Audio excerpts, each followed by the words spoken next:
to the future of marketing. So first, just a little bit of a background on me. So I am a co-founder and the director of operations for Facings. So what we do is we help brands and enterprises market to consumers using NFT technology. And I have been consulting and working in the blockchain space for about the past 4 years. I am also formerly the vice chair of the IEEE's Blockchain Governance Standards Organization, where we worked to put together technical standards for blockchain governance. So to get things started, what is blockchain good for?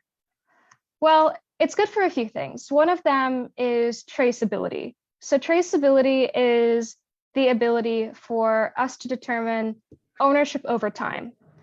I own something, then you own something, you sell it to someone else. Additionally, provenance is something that blockchain is very useful for. Provenance is a little bit different than traceability, but related. Provenance looks at what the actual origin point of an object or asset was. And then finally, immutability. So immutability within this context means no one is able to go in and edit historic records. So no one can say that one person sent an asset to another if it actually didn't happen. So, this is why blockchain has been booming in the enterprise space. For example, we have Maersk TradeLens, which was in partnership by IBM, facilitating major international shipping logistics supply chains using blockchain technology. And this project has grown exponentially over the past 4 or 5 years. And there are many projects that are similar out there that are using this technology for similar aims.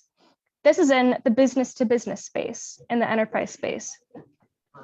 But as of last year in the winter, there was an explosion, a very strange explosion that I'm sure many of you in the audience had noticed on the sidelines. And that is NFTs. What are NFTs? They're these strange images online. What value do they add to people? Why are they so big right now? So before I tell you that, I want to talk a little bit about property rights and the metaverse.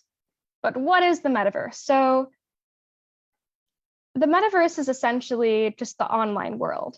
So especially considering we've been enduring a pandemic for the past few years, we've been spending an exponentially growing amount of time online, even more so for younger generations.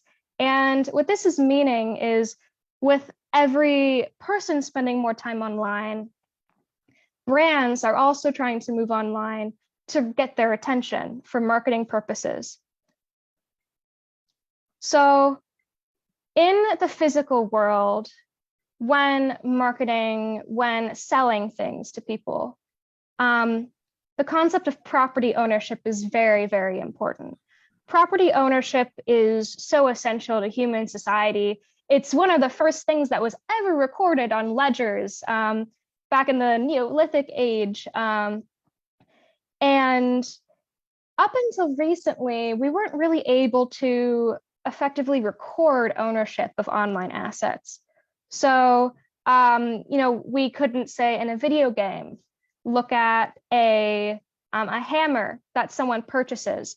And while that asset can have value within the game's ecosystem, and you could trade it perhaps outside of it, it's, might as well not exist. It's tied to the game. But what blockchain technology has allowed is digital property in the metaverse. NFTs, or non-fungible tokens, are property in the metaverse. This is facilitated using blockchain technology. So NFTs are essentially just little packets of data that include the provenance of the data. It's traced ownership over time, and all of that is immutable due to blockchain technology and distributed networks. So how is this technology being used by brands? Well, how I like to start explaining it is brands are doing what they've always been doing, just digitally. So for example, fine art. There is a huge international market for selling and collecting fine pieces of art. People do this because they think it looks nice on their sofa. People do this because they believe that it'll increase in value over time. Whatever the reason, it's a huge market. And the fine art market we're seeing is moving to the digital space in the form of NFTs. Similarly, marketing and advertising, just as someone would put up a big billboard out in front of the city square in the past, companies are putting up digital billboards on digital land in the metaverse, or they're marketing sneakers in the form of NFTs and things like that.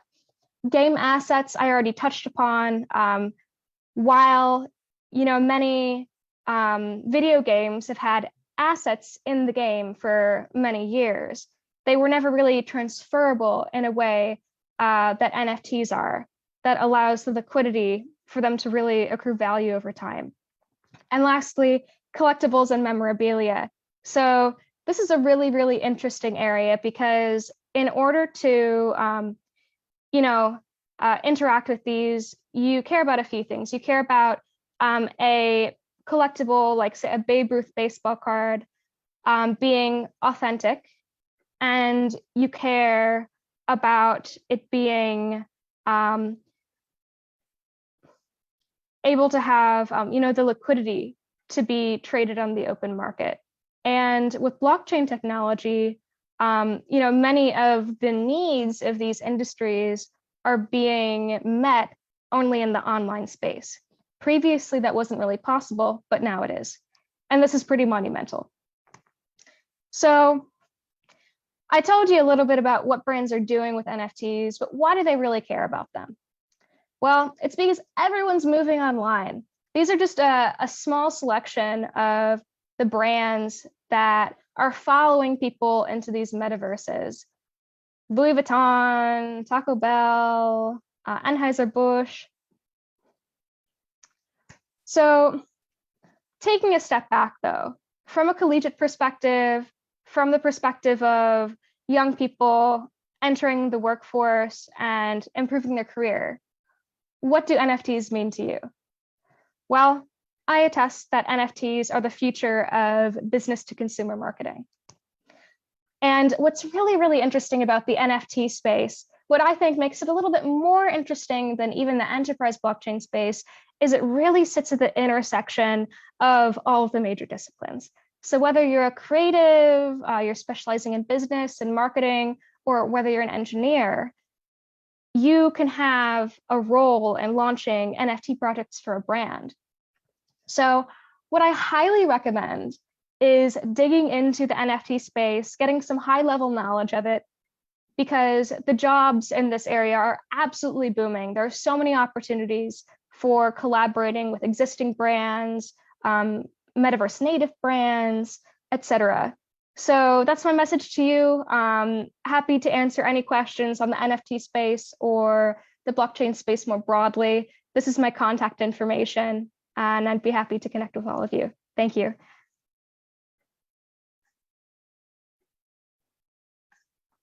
Also happy to take any questions. So basically, when you were talking about the games, that is the area I think most of the students must be familiar with. They play a lot of games, and they are into those kind of trading, or rather those kind of acquiring the assets, as you said. Yeah. So does the user really get to feel these things? It depends on how the NFT is designed. So yeah, so here's an example. So there are some companies out there that are doing digital twins. So that is a digital version of a physical object. So for example, you purchase a digital shoe on OpenSea, and you might be able to trade it in for a physical shoe at a later date. And you could trade this asset around, and whoever redeems it would be able to, well, just walk away with that end shoe. So there's an example when it comes to, I guess, like the tactile nature of NFTs. Of course, most NFTs do not have the physical object tied to it. So it's not going to be as physical of an experience as, you know, holding a battle axe versus purchasing a battle axe for a video game. But I would say to that, well, I mean, everyone's still in the metaverse, everyone's still playing these games. And especially with technology like Oculus Rift and other experiential games, where some of them you can even feel the video game assets, I would say the future is near where it can be a little bit more physical and engaging. Because often all these videos where I mean, even adults are into it. It's not just the kids or, you know, younger generation. Most many people are addicted to this. So often it is felt that, you know, when, especially with the young kids, that, you know, when these kind of technologies come, the transactions become easy.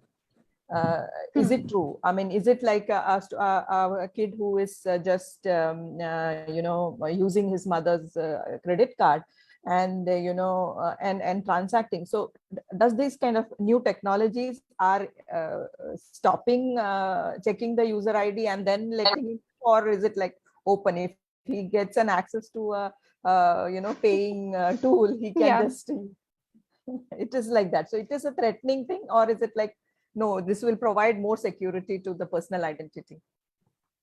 So I would say from a perspective of security, it really depends on what platforms you are using. So there are many platforms where you can purchase NFTs that are KYC'd, or they do information to try to verify that you are who you say you are, or that you own the credit card that you're trying to use. But not all platforms are like that in the blockchain space. So there are, you know, many decentralized platforms out there that do not do KYC. There are some platforms that are centralized, that are run by businesses that also do not do KYC. So I would say if you're concerned about security, I would probably steer towards the platforms that do have some more requirements about, you know, asking who you are, where you're from, is this your credit card, stuff like that.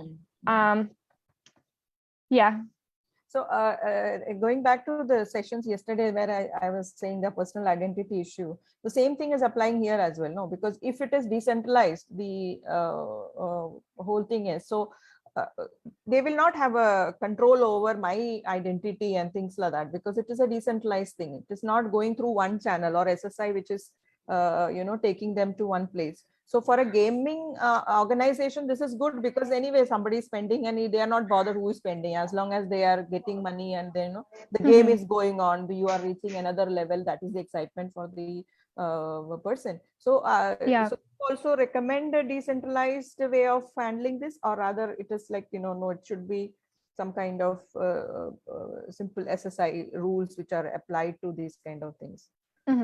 We don't have a control over it, but I'm just saying, you know, as a technical person. Yeah, I would say that both of them are good for specific use cases.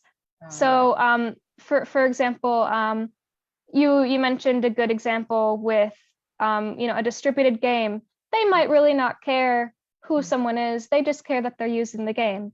But for something that's a little bit more highly regulated and complex, like say real estate, you know, there are a lot of folks out there that are trying to create platforms where you can do real estate transfers, where the physical or the digital NFT represents a physical plot of land.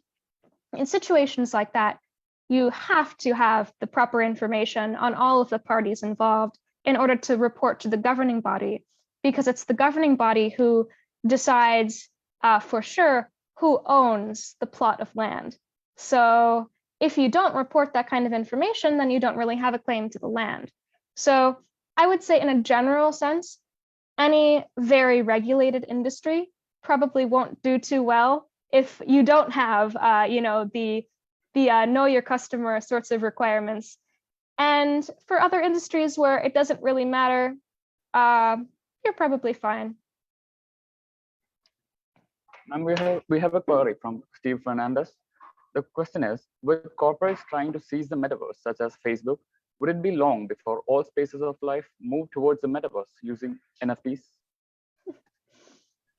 So that's a very, very interesting question. So,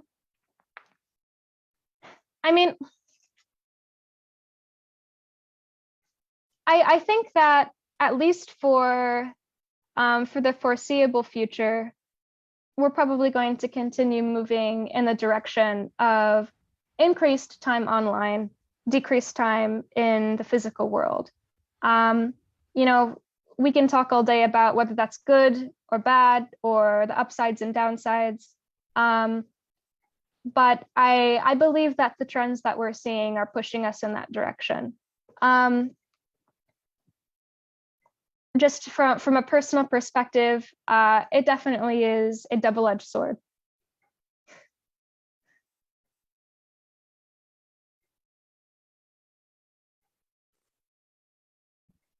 Ladies and gentlemen, we just listened to Ms. Kirsten Pomalis Langenbrunner, Director of Operations for Facings, a platform that helps brands launch feature-rich digital assets.